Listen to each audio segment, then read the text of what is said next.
The void didn't just burn, it bled high-yield radiation and pulverized scrap. When the Xandarian Sovereignty unleashed their opening salvo of singular malice, the brass back on Earth didn't flinch. They just checked their telemetry and dialed up the cold, hard ferocity they'd been nurturing in black site labs for decades. Finally, they grunted through the metal-tasting air of command bunkers, a solid excuse to let the grot off its leash. High Exarch Xylth-Rha, a multi-limbed nightmare of wet shadows and twitching, predatory nerves, sat slumped in a command throne that smelled of ozone and ancient ego.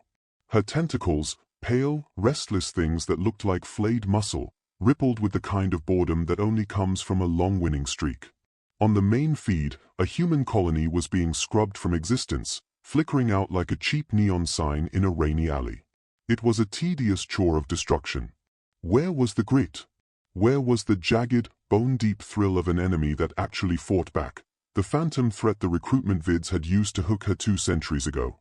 Symmetrical erasure confirmed, Exarch, Crix chirped. His voice box had that irritating, high-frequency grind of a junior officer who'd never actually had to scrape his own squad's biomass off a bulkhead. 0 casualties on our side. The biped resistance was about as sturdy as wet cardboard. A goddamn strategic masterpiece, Xylth-Rha muttered, her mandibles clicking with a heavy, nicotine-stained sarcasm. An agrarian dirtball with 3 surplus defense batteries falls to a 50-ship dreadnought phalanx. My heart bleeds for the sheer brilliance of our tactical genius. Crix's antennae, previously stiff with unearned pride, went limp. Understood, Exarch.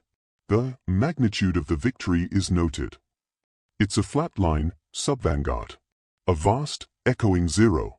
The Synod promised me a war that would keep me awake at night. Instead, I've spent 6 lunar cycles watching hairless monkeys scurry away from our holes like roaches under a torch. They don't have a combat doctrine, they just have a panic reflex. Prime Warden Falcor, a slab of scarred veteran muscle carved from centuries of dirty work and orbital drops, stepped out of the shadows. We're kicking over sandcastles, Exarch. These outer-rim colonies are just the fluff. If you want the friction that makes life worth living, we need to go for the throat. We need Earth. Xylth-Rha's eyes flared with a sick, gelatinous light. Now there's a thought with some weight to it, Warden. Earth. The wet, spinning cradle where they keep all their eggs. She pulled up the neural feed, data scrolling across her retina in a neon blur. Heavy saturation, orbital grids, a real thicket of hardware. Yeah. This might actually require a pulse. It might even require a plan. Pivot the phalanx? Crix asked, his hunger for a kill streak overriding his bruised ego. Burn the thrusters. And send a burst to the fossils at the Synod. Tell them we're done with the warm-up. Xylth-Rha's lips peeled back to show rows of jagged, predator ivory. Tell them we're ready to hit the slaughterhouse floor. 3 days of transit through the lightless, pressure cooker gut of hyperspace, and the Void Harrower phalanx tore back into real space at the edge of the Sol system. They hung there like shards of obsidian against the throat of the sun. Xylth-Rha felt that old, familiar thrum of adrenaline. Finally, a fight with some meat on its bones. They've pinged us, Exarch, the sensor tech reported. The system is lighting up like a frantic brain scan. Let 'em twitch. It's better than silence. Xylth-Rha settled into the deep, cold embrace of her throne. Obsidian spiral formation. Deploy the fighter screens and override every screen on that planet. I want them to see the face of the thing that's coming to put them down. The broadcast hit Earth like a physical blow. Xylth-Rha's wet, multifaceted stare burned into every screen from New York to Neo-Sol. Listen up, you primitives. I'm High Exarch Xylth-Rha. Your outer gardens are ash. Your lease on the stars just expired. The Sovereignty has weighed your species and found you lacking in the basic hardware of survival. Close your eyes. The great silence starts now. She waited for the feedback loop of terror, the sobbing, the static, the frantic pleas for a ceasefire. Instead, she got 17 seconds of absolute, chilling vacuum. Then, a voice cut through the silence. It wasn't a scream, it was a calm, gravelly drawl that sounded like it had been tempered in a whiskey bar in the middle of a dust storm. Xylth-Rha, right? This is Marshal Sarah Ironclad Vance, Terran Aegis Command. We've been tracking your little road trip through our backyards. Sorry about the wait, we were starting to think you'd lost your nerve before you hit the main event. Xylth-Rha's 4 eyes blinked in a slow, staccato sequence. Prepare? You've been measuring yourself for a coffin. A dry, humorless sound, the ghost of a laugh, scraped through the comms. Those colonies, Exarch? Empty shells. We cleared them out before your first ship dropped out of the warp. Those defense platforms? Decoys. Just enough copper and light to keep you busy while we did the real work. You've spent 6 months chasing ghosts in a hall of mirrors. The bridge went quiet enough to hear the internal hum of the life support systems. Xylth-Rha felt a cold prickle of sweat run down her spine. We needed the lead time, Vance continued, her voice turning into cold-rolled steel. Time to map your signatures, your cycle times, the exact rhythm of your atrocities. Time to sharpen the knife. And most importantly, time to push Operation Ragnarok into the red. Bullsh *T. Xylth-Rha hissed. Your tech is basically steam-driven compared to... Settle down, sweetheart, Vance interrupted, the condescension hitting harder than a railgun slug. You missed the fine print on human history. We don't run when the lights go out. We just switch to thermal and keep hunting. The bridge alarms suddenly started screaming, a jagged, high-decibel panic. The sensor tech's voice was a ragged mess. Exarch. Space is hemorrhaging. Thousands of signatures, they're blooming behind us like a goddamn infection. The feed showed a nightmare of lethal geometry. Thousands of needle-thin craft were stitching through the void, tearing out of artificial wormholes with a synchronized, predatory grace. Meet the new generation, Vance purred. Void-link interceptors. No pilots to bleed out, Exarch. Just a hard-coded kill switch and a Nova core for a heart. A trick, Falcor growled, his hand tightening on his sidearm. They're throwing rocks and hoping for... Don't confuse patience with weakness, Vance said. We went from the Stone Age to the atom in the blink of an eye. We've spent centuries staring into the dark wondering what kind of monsters were waiting for us. We didn't just wait. We built a meat grinder. Xylth-Rha bolted upright, tentacles lashing. Open fire. Gut them. Target the swarms. The command was useless. The human needles danced between the heavy energy beams like shadows in a rainstorm, ignoring the laws of physics and the Sovereignty's best attempts at tracking. You brought a match to our world. Vance's voice was now a low, vibrating rumble of thunder. Wanna know what the guys on the street said when we heard you were coming? When we saw the footage of those colonies? The first Sovereignty cruiser didn't just blow. It collapsed into a silent, blinding sphere of white-hot fury. We said, finally, a reason to get really nasty. The link snapped.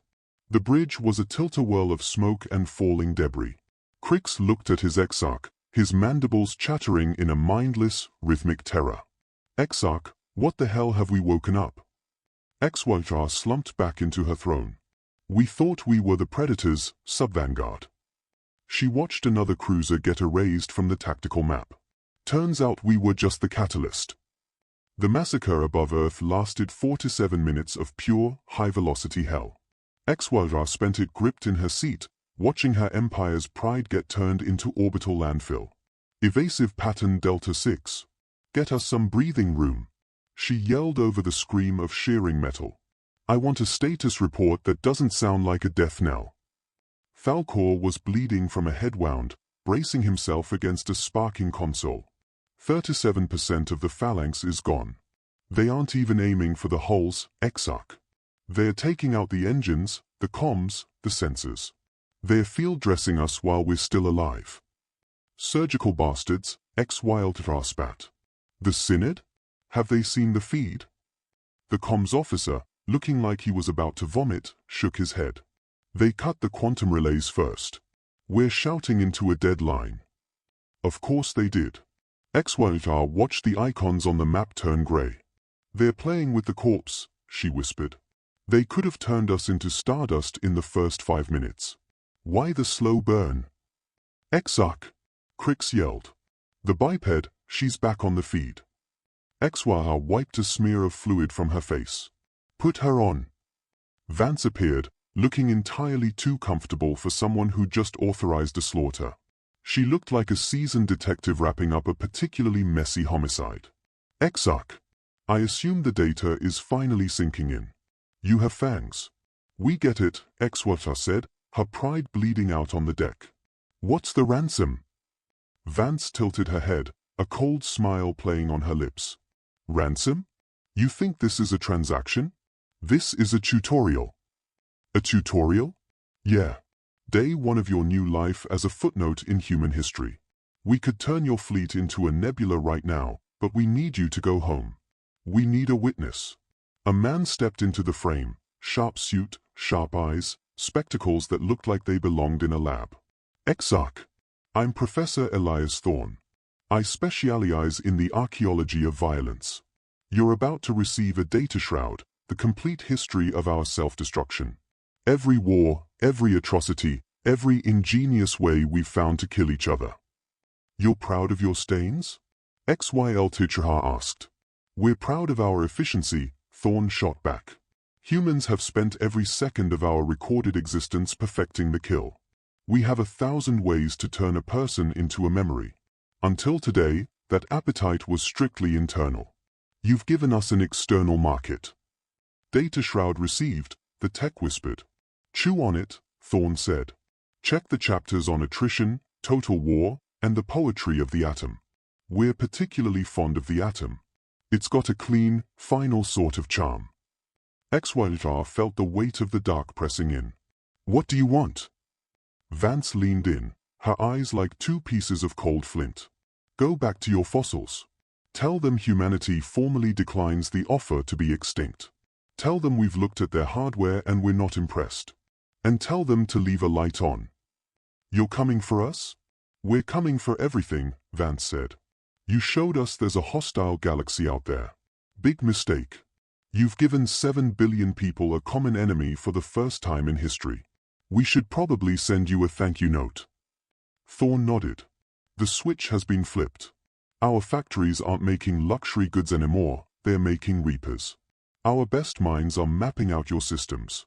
And our people, they're lining up for blocks just for a chance to pull the trigger on your world. You'd burn an empire for a few dirt colonies? Not colonies, Vance said, her voice dropping to a whisper that felt like a razor. Home. Families. The stuff that actually matters. Thorne added, you threatened the cradle. And in our world, there's nothing more lethal than a human defending his front door. Now, Vance checked a display, your junk piles are free to drift home after we've pulled the fangs. We've gutted your weapons. And we've left a little surprise in your fusion cores. A surprise? Quantum-linked collapse triggers, Thorne explained with a thin, clinical smile. If you deviate from the flight path we've laid out, or if your synod tries to get clever, your ships will just stop being. It's very efficient. Very final. Xandarian sank into her seat. You've made your point. I doubt it, Vance said. The real realization usually takes a few months to ferment. You have 24 hours to pack your trash and get out of our sight. After that, you're just target practice. And Exarch. Thorne added, when you report to your masters, make sure they get the message. They didn't just kick a hive. They gave the bees a reason to build a better sting. We're a creative bunch, Vance finished. Our history is just a long list of what happens when people push us into a corner. It's your turn to be the corner. The screen cut to black, leaving Xandarian in the terrifying silence of a dying empire. 6 months later, Xandarian stood in the hollowed-out carcass of the High Synod. Her uniform was a tattered relic of a dead rank, stripped of the medals that used to signify power. In this new world, being the one who told the truth was a quick way to get demoted to the dirt. This is a goddamn farce. Arkan Vrakkar spat, his face a map of ancient, bitter wrinkles. You want us to crawl before these bipeds after they humiliated our fleet? With all due respect, Arkan, we humiliated ourselves the moment we put a torch to their homes. They just handed us the bill. Bullsh *T. Tessol barked. It was a standard containment op. A necessary pruning. There was nothing standard about the autopsy they performed on us, Xandarian snapped, her voice echoing in the vast, empty chamber. They played dead until they had our number. Then they broke 53 capital ships in the time it takes to blink. She threw a flickering projection into the air, neon red and cold blue. The humans have gone into Daedalus mode. Their entire planet is a forge now. Billions of them, distilled into a single, sharp intent, to tear down anything that reaches for them. And right now, Arkans, they're looking at you. A fairy tale. Vrakar laughed, a dry, rattling sound. One planet against the sovereignty. A diamond is harder than a mountain of dust, HFY said. They don't fight like us. They don't care about the rituals. They find the fracture and they hit it with everything they've got. If they're so lethal, Vexenke sneered, where's the fire? We're still sitting here, aren't we? They're not brawlers, they're architects. They're cutting deals with the Valerians, who've already signed a pact of blood and iron with Earth. A heavy, oily silence settled over the room. The Valerians were cold, brilliant, and they never backed a loser. The clock is ticking, Xylth-Rha warned. In 2 years, the tide comes in, and it's going to be made of fire. We talk to them now, or we get forgotten. The chamber dissolved into a chorus of panicked, grey voices. Finally, Archon Morkasvorn raised a withered hand. Your fear is noted, Exarch. But the sovereignty doesn't bow to mud monkeys. It'd be the end of the myth. I'm not asking you to bow, Xylth-Rha whispered. I'm asking you to keep breathing. 3 months later, aboard a ship that felt like a cheap knockoff of her old flagship, Xylth-Rha felt the first tremors of the end. Broadcast incoming on all frequencies. The tech yelled. It's overriding everything. Vance appeared. She looked tired, her face a topographical map of hard choices. Citizens of the sovereignty. 9 months ago, your masters chose ash. We gave you time to think. You used it to sharpen your knives. She leaned in, her eyes like the business end of a cold chamber pistol. As of right now, humanity and the Unity Pact are at war. We don't have a problem with the bricks, just the guys who laid them. But the screen shifted to a map of sovereignty space, now crawling with red icons like a spreading rash. You have 24 hours to dump your masters and surrender. After that, the storm hits. And the storm doesn't negotiate. Static. Blackness. A bluff, a sub-vanguard muttered, though his hands were shaking so hard he couldn't hit his console. The sensors began to scream. Spatial distortions. Thousands of them. The void is tearing wide open across the entire front. Xylth-Rha watched the feed. Massive warships, jagged and hungry-looking, were spilling out of wormholes by the hundreds, a flood of iron and old-fashioned human spite. Impossible, Falcor whispered. Nobody has the bandwidth for a front that big. Humanity has bandwidth to spare, Xylth-Rha said, her heart feeling like a lead weight. Battle stations. And signal the fossils. Tell them.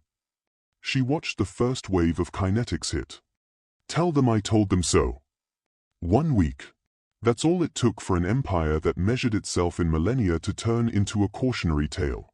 Xylth-Rha sat in the rubble of the High Synod. The air was a thick, grey soup of pulverized stone and the sharp, metallic tang of ozone. A credit for your thoughts, Exarch? Or do you only deal in hard currency and regret? Xylth-Rha didn't look up. My thoughts aren't worth the data storage, Marshal Vance. They're as empty as this room.